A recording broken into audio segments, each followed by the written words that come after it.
Bulletin में सबसे पहले आपको बताएं, इलेक्शन कमीशन ने अपने एलामिये में कहा है कि सेनेट के निस्फ अरकान 11 मार्च को रिटायर हो जाएंगे।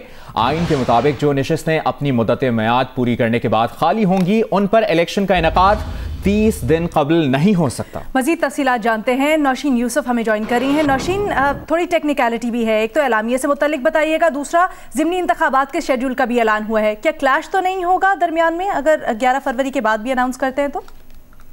सेनेट की जो इलेक्शंस है उसके हवाले से इलेक्शन कमीशन ने कहा है कि इंतखाबात का इनेकाद जो है आइन और कानून के मुताबिक वो 10 फरवरी से कबल नहीं हो सकता। उन्होंने इलेक्शन के हवाले से अपनी वजाहत जारी की, जिसमें उन्होंने बताया कि 11 मार्च को जो निस्फ अरकान है वो रिटायर हो जाएंगे और उसके बाद जो नशिस्तें खाली होंगी उन पर इलेक्शन का इनेकाद जो वो 30 रोज कबल नहीं हो सकता है, यानी कि वो 10 फरवरी से पहले नहीं हो सकता। लेकिन सेनेट की गुज़िश्ता जो 4 से 5 इंतखाबात हुए हैं वो मार्च के पहले हफ्ते में ही मुनक्किद हुए हैं और इस बार भी जो इलेक्शन कमीशन है वो पाकिस्तान की आइन और कानून के मुताबिक जो है वो मुनासिब वक्त पर इंतखाबात की जो तारीख है उसके हवाले से इनेकाद का ऐलान करेगा। और सेनेट जो इलेक्शन कमीशन है वो जो सेनेट के हवाले से उसकी आइनी और कानूनी जिम्मेदारी उससे बखूबी आगाह है।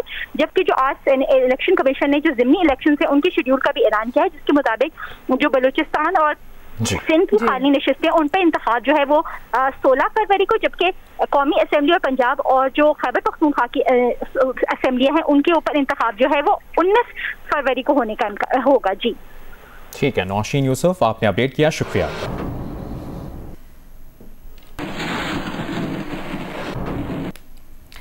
कुछ मुल्की सियासत से मुतल्लिक खबरें शामिल करें तो JUI के रहनुमा और साबिक चेयरमैन इस्लामी नजरियाती काउंसिल मौलाना मोहम्मद खान शिरानी कहते हैं मौजूदा PDM ज़ाती मफादात के लिए कायम हुई। PDM वाले मुखासमत के लिए नहीं, मुफाहमत के लिए इकट्ठे हुए। बहुत पहले कह दिया था कि इमरान खान 5 साल मुकम्मल करेगा, आने वाले 5 साल भी इमरान खान के ही होंगे। ये भी कहा कि मौलाना फजलुर रहमान खुद सिलेक्टेड हैं, वो इमरान खान को कैसे कहते हैं कि वो सिलेक्टेड है। कहा पार्टी किसी की ज़ाती जागीर नहीं, अगर कोई ऐसा सोच रहा है तो ये उसकी खाम ख्याली है।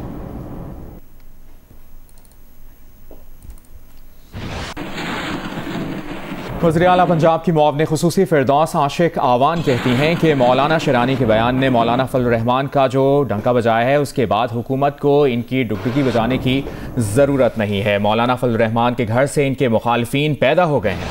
उन्होंने कहा जब दिन बुरे आ जाते हैं तो फिर साया भी साथ नहीं देता, बेहतर है फजलुर रहमान नैब में पेश होकर उसके सवालों का जवाब दे।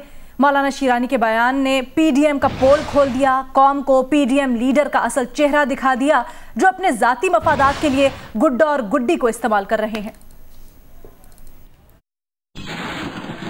मौलाना फजलुर रहमान को उनके मुखालिफिन ने क्या कहना है, उनके घर से उनकी मंजी के नीचे डंडा फेर दिया गया। मौलाना साहब जब दिन बुरे आ जाएं तो साया भी साथ नहीं देता, तो मौलाना शिरानी साहब हमेशा ढाल बन के उस भारी भरकम साये की हिफाजत करते थे। तो उन्होंने जो मौलाना साहब का डंका बजाया तो हुकूमत को डुगडुगी बजाने की ज़रूरत पेश नहीं आएगी। बजाय इसके वो स्टेज पे आके गुड्डा गुड्डी को दाएं बाएं लेके बगल में तो हुकूमत को ललकारें।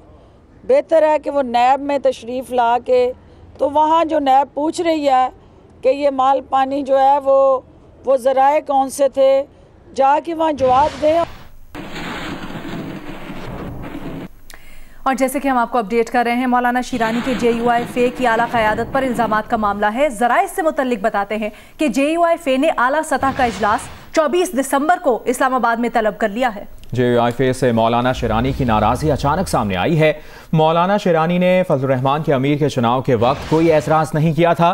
मौलाना शिरानी ने JUI फे के बलूचिस्तान के सूबाई अमीर के लिए इलेक्शन भी लड़ा था। JUI फे मौलाना शिरानी के बयान के मामले की आला सतह की तहकीकात भी करेगी।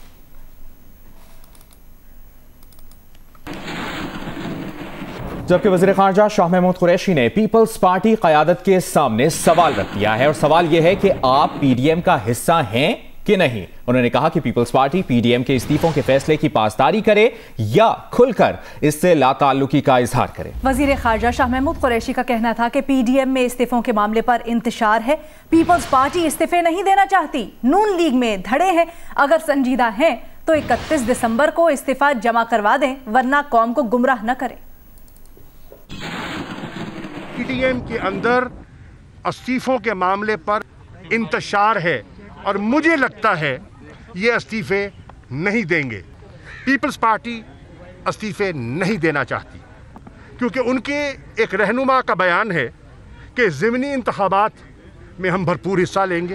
तो मेरा सवाल पीपल्स पार्टी की क़यादत से है, क्या आप पीडीएम का हिस्सा हैं या नहीं? अगर हिस्सा हैं तो पासदारी कीजिए, और अगर आप उनके इस मौक़िफ़ से इख्तलाफ रखते हैं, इस्तीफ़ों से लाताल्लुकी का ऐलान कीजिए। जहाँ तक PMLN का ताल्लुक़ है, उनके अंदर दो वाज़े धड़े हैं। पीडीएम की क़यादत अगर संजीदा है तो फिर मैं उनसे कहता हूँ कि 31 तारीख तक अपने इस्तीफ़े पहुँचा दें, और अगर संजीदा नहीं है तो कौम को गुमराह न करें। पीपल्स पार्टी के रहनुमा खुर्शीद शाह का बड़ा बयान, कहते हैं कि हुकूमत और अपोजिशन की लड़ाई में अवाम पिस गए हैं। हमें तसादुम नहीं, डायलॉग की जानिब जाना होगा। लड़ाई मसले का हल नहीं, डोरी इमरान खान के हाथ में है कि वो खुद पहल करे, सियासतदानों से बराह रास्त राब्ते करें। खुर्शीद शाह का कहना था कि वो लानत भेजते हैं एनआरओ पर। एनआरओ देने पर इमरान खान का इख्तियार नहीं। इमरान खान जानबूझकर बातचीत नहीं करना चाहते। पीडीएम एहतजाज का रास्ता अपनाने पर मजबूर है। अभी आपको बताएं, वफाकी वज़ीर दाखिला शेख रशीद का कहना है कि वो असद उमर से बरतानिया की परवाजें मुअत्तल करने के लिए बात करेंगे। उन्होंने कहा कि इमरान खान ऐसा कानून ला रहे हैं जिसके बाद कोई करप्ट बाकी नहीं बचेगा। मजीद कहा, मौलाना फजलुर रहमान जाती लड़ाई लड़ रहे हैं। दोबारा कह रहा हूं कि पीडीएम वाले सेनेट इलेक्शन में हिस्सा लेंगे। सारी दुनिया में खौफनाक सूरत इख्तियार कर रहा है कोविड-19।